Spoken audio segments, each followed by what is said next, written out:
ஒரு தடவை மிக பயங்கரமான புயல் காத்து அடிச்சுதான். அதனால அந்த காட்டுல ஊன்னு பயங்கர சத்தம் கேட்டுச்சான். அந்த காட்டுல வாழ்ந்த ஒரு பயந்தாங்கொழி முயல் அந்த சத்தத்தை கேட்டு பயந்துச்சான்.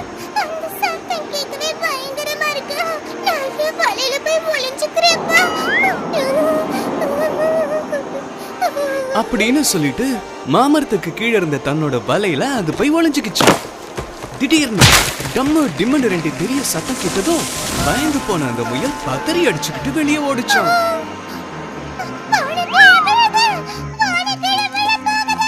அப்படின்னு கத்துக்கிட்டு தன்னால முடிஞ்ச அளவுக்கு வேகமா ஓடிச்சான். பயந்து ஓடி வந்த நம்ம முயல வழியில ஒரு குள்ள நரி பார்த்துச்சான். அது கேட்டுச்சான், என்னாச்சு, எதுக்கு இப்படி ஓடி வர? முயல் அதுக்கு பதில் சொல்லுச்சான்,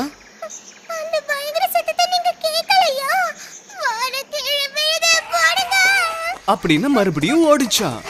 இத கேட்டதும் குள்ளநரியும் பயந்து போய் ஓட ஆரம்பிச்சுதான்.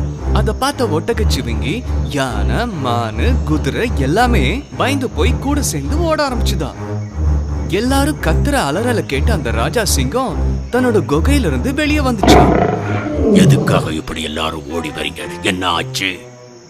எல்லா விலங்குகளும் ஒரே குரல்ல பதில் சொல்லுச்சான். சிங்கம் அதை கேட்டு ஆச்சரியப்பட்டுச்சான். அப்படின்னு யார் சொன்னது?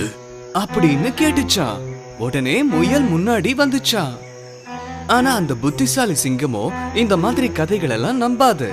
அந்த வானம் எங்க விழுந்துச்சோ அந்த இடத்துக்கு தன்னை கூட்டிட்டு போகும்படி சிங்கராஜா முயல் கிட்ட சொன்னாரா. சிங்கத்தையும் மத்த விலங்குகளையும் மாங்காய் மரத்துக்கிட்ட முயல் கூட்டிட்டு போச்சான்.